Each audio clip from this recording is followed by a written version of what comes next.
వాయులింగం కోసం తిన్నడిని, ఆడి గూడాన్ని, అడవిని నాశనం చేసి వాయులింగాన్ని తెచ్చుకుంటా.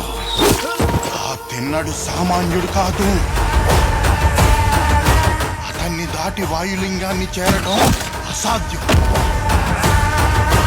ఈ వాయులింగ రహస్యం కాపాడడానికి నా ప్రాణాలు సైతం అర్పిస్తాను.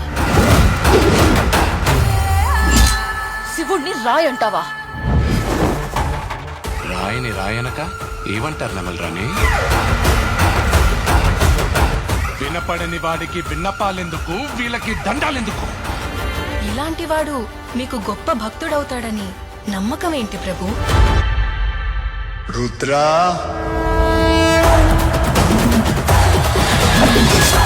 ఎవరు నువ్వు? ఆ పెద్దోళ్ళందరికంటే నేనే పెద్దోడిని. ఓ సంతటోడివా?